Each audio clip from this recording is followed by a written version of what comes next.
Hello people, welcome to my channel, welcome to another video. This is my review of the game which took place yesterday evening between Wolverhampton Wanderers and Chelsea at Molineux, which Chelsea lost by 2-1. So what I'm going to do for you guys in terms of this review is that firstly I'm going to give you the lineup in which Maurizio Sarri fielded at the start of the game. Then I'll give you my thoughts on the game itself, which will as always be broken down into the first half and then the second half. And then lastly I'll give you my thoughts on Chelsea's upcoming fixture against Manchester City at Stamford Bridge in the Premier League. So without further ado, let's just get straight into this review. So it was a 4-3-3 with that deep line playmaker involved, but in terms of the personnel, Maurizio Sarri made a few changes. I believe he made 3 changes, I cannot remember off the top of my head, but yes, he went with Kepa in goal. He went with a back four from right to left of Cesar Azpilicueta, Antonio Rudiger, Andres Christensen and Marcos Alonso. He went with a midfield three of Fabregas in that deep line playmaker role. I almost said Jorginho because I'm so used to Maurizio Sarri going with Jorginho in that role. But yeah, it was Fabregas in that deep line playmaker role with Ruben Loftus-Cheek and N'Golo Kante just ahead of him. And in the front three from right to left, it was Willian, Alvaro Morata and Eden Hazard. Alright, so that was the lineup. Now getting into my thoughts on the game itself. And starting off with the first half, I thought that Chelsea were really good. They created so many chances. They just didn't put them. All to bed. They only put one to bed, and it did take a deflection, which kind of shows you how we were up front overall. But yeah, first half was excellent. Ruben Loftus-Cheek's goal was really good.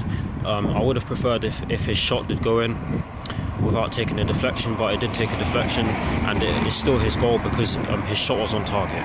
But yes, that was pretty much it for the first half. Wolves did cause us a few problems, but they didn't get any goals in the first half to show for their problem causing. But in the second half though, it was a completely different story. Wolverhampton Wanderers did cause us far too many problems, and they got 2 goals out of it. The first goal they scored, it was a defensive error, but I cannot remember who was at fault. But the second goal, was just, it was first of all, it was the referee should see that was a foul on Willian, but Willian should see that the referee hasn't stopped the game and should continue.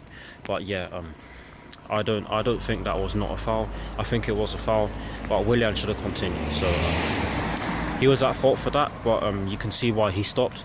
But yeah, the FA need to change that because it wasn't clear.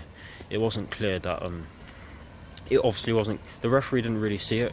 But yeah, the second goal was just a calamitous piece of defending. We let Wolves just walk through our defence, and I don't know what Cesar Azpilicueta was doing in the right back spot in terms of letting Diogo Jota get in on goal like that. But overall, not a great display from Chelsea at all. I think that Maurizio Sarri will put emphasis on Saturday's game, which is not good. I mean, it is good, but you have to try and win other games as well. You have to try and win the smaller games as well, because you never know what could happen against the big sides. That's what I was trying to say. I wasn't trying to say that it wasn't good that he was putting emphasis on the Manchester City game, because I was all for that. But yeah, I was all for him resting players for the Manchester City game. But yesterday's display was not good at all, and we just have to pick ourselves up from there. But getting into my thoughts on Chelsea's upcoming fixture against Manchester City, I'm not confident at all. I think that Chelsea are most likely going to get battered by Manchester City, and I won't be surprised if they end up scoring 4 or 5 goals against us, or maybe even more, because our defence is leaky at the moment and we're obviously still getting used to the system. I do apologise for the background noise. I cannot do anything about that. I decided to do this because I wanted to add a different dimension to my channel. But yes, overall not great. It is going to be very tough against Manchester City. We can get something, but I just don't believe that Chelsea will. I don't have it in my belief that Chelsea will put in a good performance and get something out of the game. But yes, I'll see you very soon. Come on, you Blues. In peace.